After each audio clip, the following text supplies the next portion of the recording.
Excited এবং অপেক্ষায় আছি। তবে এই প্রোডাকশন হাউস মিউজিক এটা তো ছিলই, আনঅফিসিয়ালি ছিল আর কি, দুটো প্রোডাকশন তো হয়েই গেছে। তবে এবার মনে হলো অফিসিয়ালি লঞ্চ করা দরকার আর কি, তো সেইটা করলাম এবং সেটা করতে পেরে আর কি অফিসিয়ালি আমার তো খুবই ভালো লাগছে। এবারেরটা কি থাকছে, মানে আগের বারে একটা আইকনিক ভাবে এবারেরটা ক্রমশ প্রকাশ্য, শুধু এইটুকু দেখে নাম, এইটা একটা হিন্ট। এবারে আসতে তো নিশ্চয়ই চলেছে পুজোর সময়, সেটা তো এই ভিডিওতেও ছিল, ভিডিওতে দেখতে পেলে যে এই পুজোয় কিছু একটা আসতে চলেছে।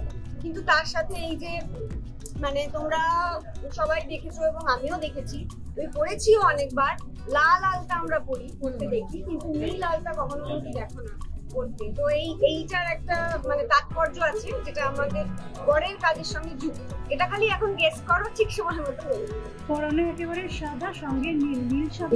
এই দুটোর সাথেই তোমরা অনেকদিনই পরিচিত, কারণ এন মিউজিক আমাদের এসছে, মানে এন মিউজিক থেকে আমাদের প্রথম গান এসছে 2022-এ, যেটার নাম ছিল ভিটামিন এম।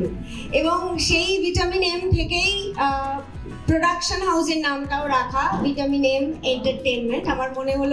আমাদের মনে হলো যে এটাই আমাদের প্রথম প্রজেক্ট ছিল এবং এই নামটা আমরা যে ধরনের কাজ করব তার সাথে খুব সুটেবল। তো thank you so much for coming today.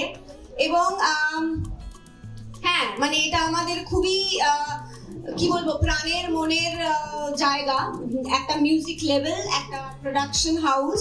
তো এটা থেকে আমরা চাইবো যে বিভিন্ন রকম এবং একটু অন্য রকম গান বানাতে, যেরকম গান হয়তো সচরাচর কলকাতায় হয়, তো ওরকম কিছু করার চেষ্টা আছে। কাজ থেকেই ভিটামিন এম থেকেই এমন অনেক, আমাদের যে সিনেমাটোগ্রাফি যে করেছিল ভিটামিন এম, তার ওটা জীবনের প্রথম কাজ ছিল। তো এরকম আরো অনেকেই আছে যারা ভিটামিন এম এবং পরে আইলুমা বাড়িতে যারা জীবনে প্রথম কাজ করেছে এবং সেই কাজটা দারুণ হিট হয়ে গেছে আর কি। এবং ভবিষ্যতেও আমরা চেষ্টা করব, আমাদের মানে উদ্দেশ্য শুধুমাত্র যে নতুন লোকজনের সাথে কাজ করা সেটা নয়, নতুন পুরনো সবাই, কিন্তু আমাদের কাজের জন্য যে অ্যাপ্রোপ্রিয়েট হবে সে যদি একদম নতুনও হয় তো অলওয়েজ ওয়েলকাম। নতুন করে বলার কিছু নেই, মনামি সবটাই বলেছে। আমি সবসময় মনামির সাথে আছি, যে কোনো রকম মিউজিক প্রোডাকশন হোক বা আমাদের ভিডিও প্রোডাকশন হোক, সব কিছুই আমরা করার চেষ্টা করছি ভালো করে। তোমরা এরকমভাবে আমাদের সাথে থেকো, তাহলে আগামী দিনে আরো ভালো ভালো কাজ করতে হবে।